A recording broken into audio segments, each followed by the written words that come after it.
So, another bar report today. This one is going to be game 1 from the Tournament Schools tournament. Mission 1, we rolled up the Watchtower. The way it works is the events guys roll up a mission and everyone plays the same one. So round 1, we got Watchtower. These are the spells I got. So the level 1 guy swapped to Searing Doom.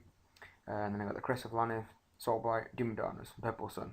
And the important one there is Purple Sun, because Ogres are very, very susceptible to Purple Sun, because it's, initiative 2, multiple wounds. It's a really powerful spell against Ogres.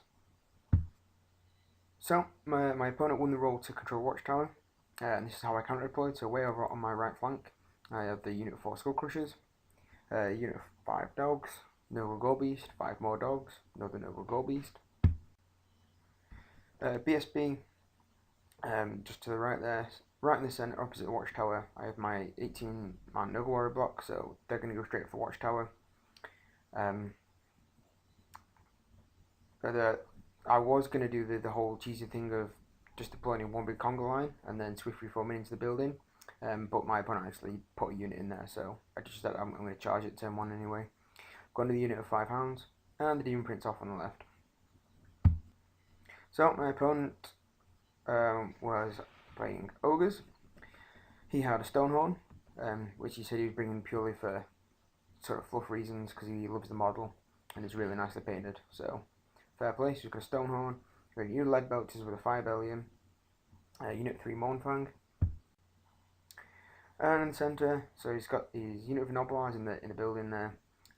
He has an Iron Blaster, and he has a fairly big unit of Iron Goats with his level 4 Slaughtermaster in there, BSB in there. They have the Rune Maw, and the Slaughtermaster has the Hellheart. There's probably another combination, some other items in there, but as it being closed list, I only know what came up in the game. So I go first, and I charge the building, the Watchtower with my Noble Warriors, so they should quite easily mop up those Noblars. So after Vanguards, looks like this. I get to put my dogs in the way of the Iron Blaster, and in the way of the Mournfang, and basically just trying to funnel him through, pin him behind the Watchtower. He's going to charge it anyway, but if I can bottleneck him a bit better, it just slows him down, and I can get my counter charges in position. And over on this side, the unit of dogs has just moved up to try and redirect the Stonehorn. I didn't actually know it was frenzied at this point, so can maybe rely on it failing a frenzy test and then overrunning off the board. So the Demon Prince, seeing that Iron Blaster, decides to hide behind the building. Definitely, a strategic positioning and not being cowardly. And the rest of my movement looks like this. So the BSB has just moved up through the woods. It didn't take dangerous terrain. The woods ended up being number 3, which is the Blood Forest, I believe. No Google Beast to move up. I was talking about getting the counter charges in position, and the Skull Crushers moved in a position where they should be able to counter charge the Stonehorn should they charge the dogs, or just flank charge it if it tries to move inwards towards the centre. So in the magic phase, I go ahead and try and cast Purple Sun.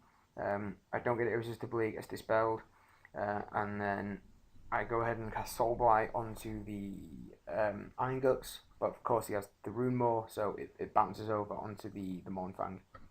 And sorry for the blurry picture. And of course in the combat phase, the Noble Warriors make short work of the Noblars and occupy the building, and the lighting on this picture actually makes my Noble Warriors look fairly well painted. So I was happy about how this picture's turned out. So into Ogre turn 1. He goes ahead and declares a charge with the Iron Blaster onto the dogs, which I just chose to hold because it means he's not firing his cannon this turn. He goes and charges the Iron Guts into the building.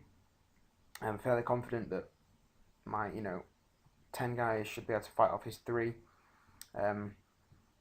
But these are Iron Guts. He can get magic support, and it can go badly fairly quickly. This side said the Mournfang go ahead and charge the dogs. I choose to flee.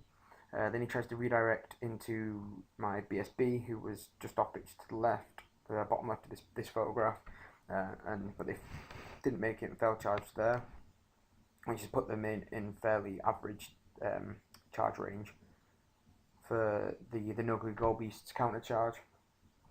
And the Stonehorn does indeed go ahead and charge the dogs there on the right hand side.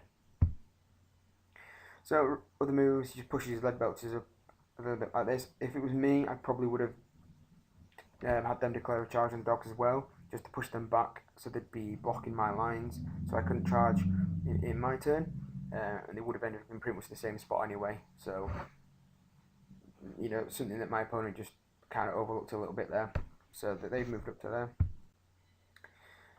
The magic phase, something puts a wound on this gold beast. It may have been a fireball or a flame cage or something from his fire belly. I don't recall exactly what it was, but this gold beast has taken a wound. And in the shooting phase, the lead belchers go ahead and put another wound on. So 2 wounds taken on the gold beast in the first turn. The combat phase, the Stonehorn makes complete, short work of the dogs, and then elects to hold on the spot to face the Skull Crushers. Of course, at this point, I didn't know that Stonehorn actually had Frenzy, and my opponent just forgot that frenzied units have to overrun after a charge. If I had remembered, if I'd known the Stonehorn had Frenzy, could have pulled it up. But at the time, obviously didn't know these things happen. And of course, the Iron Blaster makes short work to the dogs on this side, which was predicted. But what it meant was, I just didn't take a cannonball shot this turn, which is fine by me. And in the building, so I lose some guys, but I kill all 3 Iron Guts that come in and push them back an inch. So into Warriors turn 2, I go ahead and I do get the charge from 1 Gold Beast into the Mournfang and another Gold Beast into the Iron Guts. So all going well, I should be able to do enough damage to break these 2 units, and then I'll be in a fantastic position going into the next turns. I think this turn as well, my BSB declared a charge onto the Mournfang, but he failed. He needed something really low, and he rolled like a 1 or 1 or a 2. So that was fairly disappointing. But he's still in position to provide his flag, which is what he's most important. And over on this side, so the Skull Crushers go ahead and declare a charge into the Stonehorn. Fairly average charge, I think he needed an 8, which on Swift Stride is fairly easy. And of course, going through the trees, take a wound every damn time. Doom Preach just backs up a little bit. I tried in vain to get a flank charge with the Iron Guts, but just because of where I positioned him behind the building, I just couldn't see them. So I just backed up a little bit so I can definitely see them in the next turn. Poor, foresight from me, but hey, these things happen. So going into my magic phase, my opponent goes ahead and activates his Hellheart, which causes a calamitous detonation on my level 1. He takes a wound, kills a bunch of guys.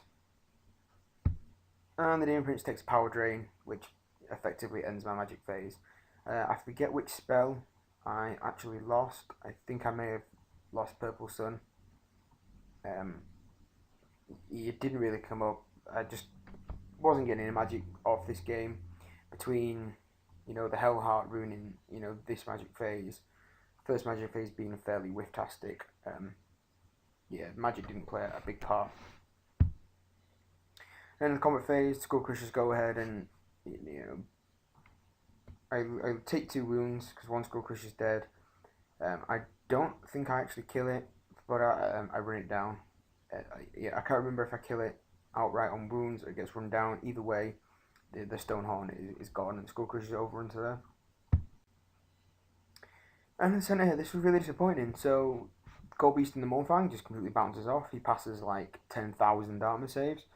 And the Gold Beast against the Lead Belchers, I only managed to kill 1 Lead Belcher, which means he's steadfast within range of the dinner on the BSB, and he sticks. So that was fairly disappointing.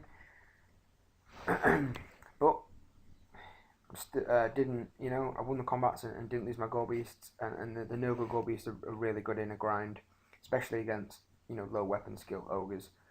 Um, so this is looking fairly good so far. Into Ogre's turn 2, he goes ahead and charges the Watchtower again with his Iron Guts. And the Iron Blaster, of course it's called an Iron Blaster, goes ahead and turns around, and because of the way the Skullcrushers overran to, he's getting a flank shot. So I was pretty, I was pretty scared that he could take out the entire Skullcrusher unit with one cannonball. But as it happened, he luckily for me misfired, and ended up not being able to shoot this turn. So he didn't lose the Iron Blaster, but man, I dodged that cannonball, or either he misfired or overshot. I can't remember. Either way, the Iron Blaster didn't do anything. In the magic phase, he went ahead and tried to get the bubble version of Trollguts out to give everyone regen, and failed to cast. So that ended his magic phase. In the combat, so again, I lose some more guys, and I kill the 3 Iron Guts, which, so I win combat, pushing back an inch. I think we were playing the building rules wrong. The way my opponent was reading it in the rule book, he was saying that you get to step up. So if I kill all 3 guys, another 3 get to step up, which at the time I kind of knew wasn't right, but I wasn't in it. I wasn't willing to sort of argue it and sit reading the rule book for 20 minutes trying to find the right thing to do. Didn't make a big difference in the end. So I'm losing more Nurgle warriors than I should be, because my 21 attacks, were killing his 3 Iron Guts before he got any attacks. But there you go. So this Gold Beast manages to overrun the Lead Belchers, which is fantastic. I think I killed either enough to make him not steadfast, or he just blew his steadfast roll. And then they get run down, so it's his Fire Belly gone, Lead Belcher's gone, which is fantastic. But the other Nurgle Gold Beast in the centre does no wounds again. He passes another 10,000 armor saves, and he actually take a wound. So I lose by 2, wound and a banner, but the BSB is there. I'm on a 6 with the reroll, and I get it. So into Warrior's Curse turn 3, the BSB goes ahead, and I think I actually tried to charge the Mournfang again, but when we tried to finagle it, I couldn't fit through that gap. It looks like I could now, but at the time where everyone was positioned, I couldn't squeeze through that gap into the Mournfang, so I went ahead and just clipped the corner of those Iron Guts. I don't think he shouldn't be able to kill me. He's only got 2 guys. He can bring one of his characters across, but I'm gonna have to challenge. So I've got a charge and a banner. So I'm probably going to win on combat res. Basically, we're going to stick, and then he's just going to prevent him from charging the Watchtower again in his next turn. So, yeah, I was quite happy with that. But, of course, I send the Imprints into the flank. He needed a really, really short charge. He was like 13 inches away. So he comes in, and he's going to, he's going to go to town. He's going to whip some ass in the flank there. I think I've actually based his Slaughtermaster, so he can't step across. So I whether I do or don't put all my attacks on Slaughtermaster, I don't know. I can't remember at this point. And in the backfield there, the Nurgle Gold Beast that ran down the Lead Belcher swings round, and the Skullcrushers pass a swift reform, and they move inwards as well. In the magic phase, I go ahead and drink from the Chalice of Chaos, roll a 6, fail my leadership test, reroll, fail it again, and my level 1 turns into a spawn. But that's the second game in a row where I roll a 6 on the chart. On the Chalice of Chaos. So the Chalice of Chaos is actually proven like a really fantastic item for me so far. I just wish I managed to get the imprints, but you can place a spawn anywhere within 6 inches. So I go ahead and get as close to that Iron Blaster as I can. So maybe in my next turn, his random movement will get him in, and I can tie up that Iron Blast and maybe kill it. Probably not though. And Magic Phase, so I go ahead and I try to cast Soul Blight onto the Iron Guts again. But of course the Rune Mode bounces it across onto the Mournfang, which is still a good target. Just means that my new Gore Beast is going to be even better in the grind. I'm effectively now toughness 7. And I'm going to be wounding him on 2s instead of 3s. So as long as he can start filling some armor saves, this should go okay. In the combat phase, the no-good Gore Beast completely whiffs again, which is just superb. Even with Soul Blight on, it looks like I put 1 wound on. It passes like 9,999 armor saves this time if that was 1. But between the BSB in the front, the Demon Prince in the flank, all those attacks, all that combat res, I beat and run down the Iron Guts, the Bruiser BSB, and the Slaughtermaster. So yeah, that's the sort of the main threat of the Ogre list gone. And at the start of the Ogre turn, my opponent calls the game because he has nothing left to take the Watchtower. All he has left is the Mournfang and the Iron Blaster. Everything's pinned in place, and it's probably going to be combo multi rear charged next turn and mopped up. I think he just goes ahead and I think he moves his Iron Blaster to Cannonball Shot, potentially through the Gore Beast and the Skull Crushers, and I think maybe it's this turn that he misfires or he overshoots. One turn he overshot and one turn he misfired. I can't remember which round it was, but that's pretty much. So got the post game thoughts. It was great to start the tournament with a win. It's always awesome to get off the first game, the win. It's great to boost confidence, and we had a great game. My opponent was a great guy. He's playing. I think he said he was been playing Warhammer longer than I've been alive. So it's good to play a different variety of people. Watchtower is a great mission for warriors. It is nigh impossible, to get the noble warriors with halberds out of the building once they're in there. I'm hitting you with 21 attacks at initiative 5, and the Iron Guts didn't stand a chance. They were just getting cut down before they even got to strike. And even if something goes in and can hit them, the noble warriors we managed one to hit, they just can't do the damage to get them out of the building. And halberds making them strength 5, always going to be steadfast 8 in that building. Really strong. Watchtower's a great mission with that Nurgle block being in the list. I'm happy I changed from the Zinch block that I was going to run. Nurgle in general is serving me very well. Got the Nurgle Demon Prince, got the the Nurgle Gore Beasts, which were amazing to grind against. There was Mournfang in I think 4 combat phases.